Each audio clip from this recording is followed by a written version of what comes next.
नमस्कार दोस्तों, stories voice में आपका स्वागत है। आज की कहानी है प्रेमचंद जी की कहानी माता का हृदय। माधवी के पति की 22 साल पहले मौत हो गई थी। उसके पास कोई धन दौलत नहीं थी और संपत्ति के नाम पर सिर्फ एक बेटा था जो इस वक्त जेल में बंद था। अपने इस घर में वो अकेली पड़ गई थी और उसके आंसू तक पोंछने वाला कोई नहीं था। माधवी ने बड़ी दुख तकलीफों को झेलते हुए अपने बच्चों को पाल पोस कर बड़ा किया था। अगर माँ बेटे को जुदा करने वाली मौत होती तो माधवी सब्र कर लेती और उसके में किसी के लिए क्रोध न होता। लेकिन उन्हें जुदा करने वाले तो कोई और थे जिनके अत्याचार को सहना उसके लिए मुश्किल हो रहा था। माधवी के मन में बार बार उन स्वार्थियों से बदला लेने का विचार घूम रहा था। माधवी के लिए उसका बेटा ही सब कुछ था, जिसे देखकर ही उसे जिंदगी में आगे बढ़ने का हौसला मिलता था। माधवी का बेटा सुंदर होने के साथ ही बहुत होनहार भी था। माधवी ने उसकी अच्छी परवरिश की थी। उसकी गली के सारे लोग उसके बेटे की तारीफ करते नहीं थकते थे और यहाँ तक कि स्कूल के अध्यापक तक उस पर जान छिड़कते थे। माधवी के बेटे का नाम आत्मानंद था। आत्मानंद से दूसरों की दुख तकलीफें देखी नहीं जाती थी और लोगों की मदद करने के लिए वह हमेशा तत्पर रहता था। उसे देखकर कोई सोच भी नहीं सकता था कि वह कोई अपराध कर सकता है। माधवी भी यही सोचकर तड़पते हुए दिन काट रही थी कि आखिर उसका क्या अपराध था। आत्मानंद में गुणों का भंडार था। वह साहसी, निस्वार्थ और देश प्रेमी होने के साथ साथ कर्तव्य का पालन करने वाला इंसान था। साथ ही वो राजनीति में रुचि रखता था। वो बेबाक था और अपने राजनीतिक लेखों की वजह से सरकारी कर्मचारियों की नजरों में आ गया था। पुलिस भी उसकी हरकतों पर नजर रखती थी। पुलिस बस एक मौके की तलाश में थी ताकि वो उसे जेल के सलाखों के पीछे डाल सके। जिले में पड़े एक डाके ने उन सभी लोगों को आत्मानंद को फंसाने का अवसर दे दिया जो उसे पसंद नहीं करते थे। डाके से तार जुड़े होने का हवाला देकर आत्मानंद के घर की तलाशी ली गई, जहां मिले कुछ पत्रों व लेखों को डाके का मुख्य कारण बताते हुए उसे गिरफ्तार कर लिया गया। अपने आरोपों को सिद्ध करने के लिए पुलिस ने कुछ और युवकों को भी गिरफ्तार कर लिया और आत्मानंद को गिरोह का मुखिया करार दे दिया गया, जिसके बाद महीने भर तक मुकदमा चला और ना जाने कहां कहां से पुलिस ने ऐसे झूठे गवाह सामने लाकर खड़े कर दिए कि कोर्ट ने आत्मानंद समेत सभी युवकों को दोषी करार दे दिया और 4 साल के कठोर कारावास की सजा सुना दी। बेटे की हर सुनवाई में जा रही माधवी ने देखा कि इंसान का शरीर कितना नीच हो सकता है और वह अपने स्वार्थ के लिए किसी को भी हानि पहुंचाने से नहीं चूकता। अपने बेटे को हथकड़ियों में पुलिस द्वारा जेल में ले जाते देख माधवी वहीं बेहोश होकर गिर गई, जिसके बाद कुछ भले लोगों ने उसे तांगे पर बैठाकर घर तक पहुंचाया। माधवी को जब होश आया तो उसने पूरा वाकायदा याद आया। अपने इकलौते सहारे से दूर होने के गम उसे खाए जा रहे था, जो उसे एक पल भी चैन की सांस तक लेने नहीं दे रहा था। कोई रास्ता न सूझने पर माधवी ने अपनी वेदना को ही प्रतिशोध में बदलने का फैसला लिया और उसके बेटे की यह दुर्दशा करने वाले से बदला लेना ही अपने जीवन का मकसद बना लिया। माधवी के मन में भी प्रतिशोध की ज्वाला धधक रही थी। वह बस यही सोच रही थी कि ऐसा क्या करे कि जिससे उन अत्याचारियों से बदला लिया जा सके। देर रात तक माधवी सोचती रही कि विधवा जीवन जीते 22 साल बीत गए, लेकिन अब उसे बाहर निकलना होगा। अपने अंतर्मन से माधवी कहने लगी कि इस दुनिया में अच्छे कर्मों की कोई जगह नहीं और हो सकता है। ईश्वर ने भी निराश होकर हमसे मुंह फेर लिया हो तो ऐसे में उन अत्याचारी को दंडित करने के लिए उसे ही कदम उठाना होगा। शाम का वक्त था। लखनऊ में एक बड़ा सा बंगला झिलमिलाती लाइटों से सजा था, जहां दोस्तों की महफिल सजी थी और गाना बजाना हो रहा था। एक और मेज आतिशबाजियों से सजी थी, तो दूसरी ओर तरह तरह के पकवान रखे थे। बंगले के चारों ओर पुलिसकर्मी तैनात थे, क्योंकि वह बंगला पुलिस सुपरिटेंडेंट मिस्टर बागची का था। बागची ने एक बड़ा मार्के का केस जीता था, जिससे खुश होकर अफसरों ने उन्हें तरक्की दी थी, जिसकी खुशी में जश्न मनाया जा रहा था। मार्के का केस, जिसमें पुलिस बेगुनाह युवकों को झूठे केस में फंसाकर जेल में भर देती थी। यहाँ आए दिन उत्सव होते ही रहते थे। महफिल में रौनक बढ़ाने के लिए मुफ्त में गाने बजाने वाले, आतिशबाजी और आधे दामों पर मिठाइयाँ व फल फूल उन्हें आसानी से मिल जाते थे। दौड़ धूप करने के लिए सिपाहियों की एक टुकड़ी हर वक्त उनके घर पर तैनात रहती थी। महफिल में गाने बजाने का कार्यक्रम समाप्त होने के बाद मेहमान अब भोजन करने लगे थे। दुकान से दावत का सामान ढोने वाले मजदूर उन्हें कोसते हुए वहां से चले गए थे। बस बाकी बचे मजदूरों के साथ एक बूढ़ी औरत वहां काम कर रही थी। वो बूढ़ी औरत चेहरे पर हल्की मुस्कान लिए अपने काम में मग्न थी। वह महिला और कोई नहीं बल्कि माधवी थी, जो बदला लेने के लिए मजदूर बनकर काम कर रही थी। महफिल खत्म होते होते सभी मेहमान जा चुके थे। इक्के दुक्के मजदूर बचा हुआ खाना समेट रहे थे। माधवी एक कोने में चुपचाप बैठी हुई एकटक सभी को देखे जा रही थी। सहसा मिस्टर बागची की नजर माधवी पर पड़ी, तो वो उसके पास पहुंचे और बोले, तुम अब तक यहाँ क्या कर रही हो? कुछ खाने के लिए मिला या नहीं?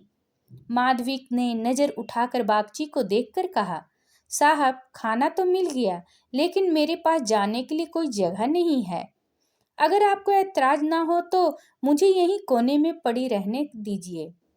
माधवी की बात सुनकर बागची ने कहा, नौकरी कर लेगी बंगले में? बच्चे को पालना आता है क्या?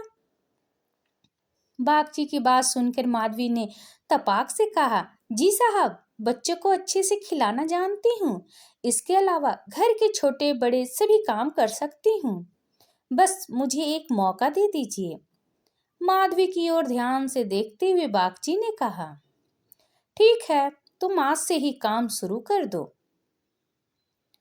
माधवी को बागची के बंगले में काम करते हुए 1 महीने से अधिक हो गया था। माधवी अपने काम में इतनी निपुण थी कि उससे पूरा घर खुश था।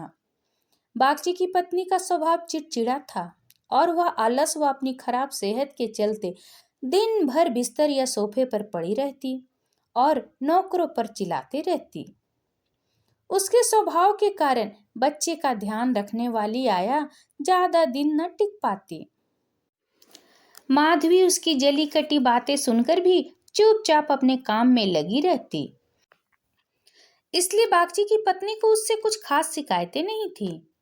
उसने बच्चे की देखभाल की जिम्मेदारी भी माधवी को ही दे दी थी। बागची और उनकी पत्नी को इससे पहले भी कई बच्चे हो चुके थे, लेकिन अज्ञात कारणों से उनका एक भी बच्चा कुछ महीनों या फिर साल भर से ज्यादा जीवित नहीं बच पाता था। इसलिए इस बच्चे पर दोनों माँ बाप की जैसी जान बसती थी। पढ़े लिखे होने के बावजूद दोनों अपने बच्चों की सुरक्षा के लिए टोना टोटका व जंतर मंतर अपनाने से भी परहेज ना करते थे। बच्चा माधवी के पास ही ज्यादा समय बिताता। इस वजह से वो माधवी से काफी ज्यादा घुल मिल गया था। अगर माधवी कुछ देर के लिए भी उसकी नजरों से दूर हो जाती तो बच्चा जोर जोर से रोने लगता। बच्चा माधवी को ही अपनी माँ समझता और वह साथ खेलती तो ही खेलता, वह दूध पिलाती तो पीता और वह सुलाती तो ही उसे नींद आती। अपने पिता को तो बच्चा जैसा कोई अजनबी समझता और माँ उस पर ध्यान नहीं देती थी। माधवी को लगा था कि बड़े घर में काम करने से तनख्वाह अच्छी खासी मिल जाएगी, जिससे महीने का खर्च पूरा हो जाएगा, लेकिन यहाँ तो नौकरों से हर एक पैसे का हिसाब लिया जाता था। एक दिन बच्चे को गोद में उठाए माधवी ने मालकिन से कहा कि बच्चे के लिए कोई खिलौना गाड़ी मंगवा देती तो अच्छा होता। माधवी की बात सुनकर मिसेज बागची ने कुटिल स्वर में कहा, कहाँ से मंगवाऊं इसके लिए खिलौना गाड़ी? हाथ में रुपए भी तो होने चाहिए। इसका खिलौना 10-20 रुपए में आएगा और इतने रुपए कहाँ है हमारे पास। माधवी ने मिसेज बागची की ओर गौर से देखते हुए कहा, मालकिन खिलौना ही तो है। माधवी की बात सुनकर मिसेज बागची ने कहा, अब तुमसे क्या छुपाना। दरअसल तुम्हारे मालिक की पहली पत्नी से 5 बेटियां हैं जो इलाहाबाद के एक स्कूल में पढ़ रही है। पांचों कुंवारी है और उनकी पढ़ाई लिखाई और दूसरे खर्चों में उनका आधा वेतन चला जाता है। ऊपर से लड़कियों की शादी करवाने के लिए कम से कम 25,000 रुपये लगेंगे। अब कहाँ से लाएं इतने पैसे? मिसेस बागची की बात सुनकर माधवी बोल पड़ी, मालिक को घूस भी तो मिलती होगी ना। माधवी यह कहकर चुप हो गई। मिसेस बागची ने गहरी सांस भरते हुए कहा, ऐसी कमाई में बिल्कुल बरकत नहीं होती। काली कमाई का पैसा एक हाथ आता तो दूसरे हाथ चला जाता है। जैसे जैसे दिन बीतते जा रहे थे, माधवी के मन में उस बच्चे के लिए स्नेह और भी बढ़ता जा रहा था। कभी कभी बदला लेने की बात याद आती तो वह क्रोध से भर जाती और फिर बच्चे को देखकर शांत हो जाती।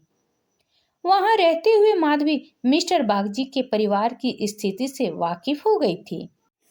कई बार तो वह अपना दर्द भूलकर उनके परिवार के लिए चिंतित हो जाती और उसका मन दया से भर जाता। माधवी सोचती रहती, मालिक आखिर 5 बेटियों की शादी कैसे कराएंगे? ऊपर से पत्नी बीमार रहती है और बच्चा छोटा है। जरूर उनके परिवार पर अभिशाप है, वरना इतना सब होने के बावजूद कौन दुखी रहता है। कमजोर बच्चों के लिए बरसात तो बीमारियां लेकर आती है। बरसात में उन्हें अक्सर खांसी जुकाम और बुखार घेर लेता है। ऐसे ही बरसात में माधवी एक दिन किसी काम से अपने घर चली गई। पीछे से बच्चे ने रो रो कर पूरा घर सिर पर उठा लिया। कुछ देर गोद में उठाने के बाद मिसेज बागची ने एक नौकर को उसे टहलाने के लिए सौंप दिया। कुछ देर आंगन में घुमाने के बाद नौकर ने बच्चे को हरी घास पर बैठा दिया। बारिश के पानी से जमीन गीली थी और बच्चा ऐसे ही कई घंटों तक पानी में खेलता रहा। वह नौकर दूसरे नौकरों के साथ गप्पे हाँकने में मस्त हो गया। काफी देर बाद जब नौकरों का ध्यान आया तो वह बच्चे को फटाफट भीतर ले गया और उसके कपड़े बदलवाए। शाम होते ही जुकाम से बच्चे की नाक बहने लगी और खांसी से गले से आवाज आने लगी।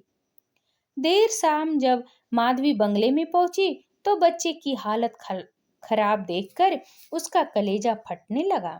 वह बच्चे को लेकर तुरंत मालकिन के पास पहुंची और कहा, देखो जरा बच्चे का क्या हाल हो गया है, कहीं इसे सर्दी तो नहीं लग गई। बच्चे की हालत देखकर मालकिन भी हक्की बक्की रह गई, क्योंकि वह ऐसा मंजर पहले भी देख चुकी थी। मिसेज बागची ने तुरंत नौकरों के अलाव जलाने को कहा। मिसेज बागची और माधवी दोनों पूरी रात बच्चे को ठीक करने में जुटी रहीं। दोनों की आंखों से नींद जैसे कोसों दूर थी। ऐसे में सवेरा कब हो गया दोनों को पता ही नहीं चला। मिस्टर बागची को जैसे ही बच्चे की बीमार होने की खबर मिली, वह डॉक्टर को लेकर सीधे घर पहुंचे। 3 दिन में बच्चे की हालत में सुधार आने लगा, लेकिन वह काफी कमजोर हो गया था। बच्चे का ख्याल रखने से माधवी ने दिन रात एक कर दिया। यह वही माधवी थी जो परिवार का सर्वनाश करने का संकल्प लिए उस घर में आई थी और आज उसी घर के चिराग की सलामती के लिए दिन में हजारों बार ईश्वर से दुआएं मांग रही थी। शायद माधवी की दुआओं का ही असर था कि बच्चे की सेहत में धीरे धीरे सुधार होने लगा। एक सुबह मिस्टर बागची बच्चे के झूले के पास बैठे हुए थे और मालकिन सिर दर्द के कारण चारपाई पर पसरी हुई थी। माधवी पास में ही बैठी बच्चे के लिए दूध गर्म कर रही थी। माधवी की ओर देखते हुए मिस्टर बागची ने कहा, हम जब तक जिएंगे तुम्हारे एहसान के तले दबे रहेंगे। यह तुम ही हो जो बच्चे को मौत के मुंह से खींच लाई, वरना हम तो उम्मीद ही हारने लगे थे। इतने में मिसेज बागची भी उठकर पास आ गई और माधवी से कहा, तुम एक देवी बनकर हमारे जीवन के कष्ट हरने के लिए आई हो। आज अगर तुम ना होती तो पता नहीं क्या अनर्थ हो जाता। मेरी तुमसे एक विनती है, वैसे तो जीना मरना सब ऊपर वाले के हाथ में है, लेकिन तुम्हारे हाथ में जरूर संजीवनी है। मेरी तो किस्मत ही अभागी है, पर हो सकता है तुम्हारे पुण्य से मेरे बच्चे की जान बच जाए। माधवी चुपचाप मिसेज बागची की बातें सुन रही थी। मिसेज बागची रुआसी आवाज में कहने लगी, सच कहती हूँ, अब तो बच्चे को गोद में उठाने तक से मुझे डर लगता है। तुम इसे आज से अपना ही बच्चा समझो और इसकी माँ बन जाओ। इसे भी तुमसे बहुत लगाव है। तुम इसे अपने साथ अपने घर ले जाओ और वहीं इसकी परवरिश करो। जब तक यह तुम्हारी गोद में रहेगा हमें चिंता न होगी। मिसेज बागची की बात सुनकर माधवी ने कहा, मालकिन, क्यों ऐसे बुरे विचार मन में ला रही हो? बच्चे की हालात में सुधार हो रहा है और देखना, भगवान की इच्छा से सब कुशल मंगल होगा। इतने में मिस्टर बागची बोल पड़े, नहीं बूढ़ी माँ, मेरा दिमाग भले ही इन बातों को ढकोसला करार देता हो, लेकिन मन का एक कोना इस पर विश्वास करना चाहता है। मेरी अपनी माँ ने मुझे पैदा होते ही एक धोबिन को बेच दिया था, क्योंकि मुझसे पहले मेरे 3 बड़े भाइयों की मौत हो चुकी थी। इसलिए मेरी जान बचाने के लिए उन्हें जो उचित लगा उन्होंने किया। अब बारी हमारी है और हमसे जो बन पड़ेगा हम करेंगे। तुम इसे आज से अपना ही बेटा मानो और इसे साथ ले जाओ। हमें जब भी इससे मिलने का मन होगा चले आएंगे, और खर्च की चिंता ना करना। इसकी पूरी परवरिश का खर्चा हम समय समय पर तुम्हें भेजते रहेंगे। मिस्टर बागची ने कहा, मैं जिस पेशे में हूँ मुझे ना चाहते हुए भी कई कुकर्म करने पड़ते हैं। झूठी शहादतें बनाकर निर्दोषों को फंसाना पड़ता है। उनकी और उनके परिवारों की ना जाने कितनी बद्दुआएं मेरे सिर पर है। मैं जानता हूँ कि बुराई का फल कभी अच्छा नहीं हो सकता, लेकिन मैं लोभ में आ ही जाता हूँ। अगर मैं ये सब ना करूँ तो नालायक करार देकर निकाल दिया जाऊंगा। अंग्रेजों को जहाँ 100 खून भी माफ होते हैं, लेकिन हम हिंदुस्तानियों की एक गलती भी हमें भारी पड़ सकती है। इसलिए मेरी विनती है कि हमारे बेटे को स्वीकार कर लो। माधवी को भी उस बच्चे से बेहद लगाव था, इसलिए वह खुशी खुशी मान गई। गदगद होते हुए माधवी ने कहा, आप दोनों की अगर यही इच्छा है तो मैं बच्चे को अपनाने के लिए तैयार हूँ। मुझसे जो बन पड़ेगा मैं करूँगी। मेरी भगवान से बस यही दुआ है कि हमारे बच्चे को वो अमर करे।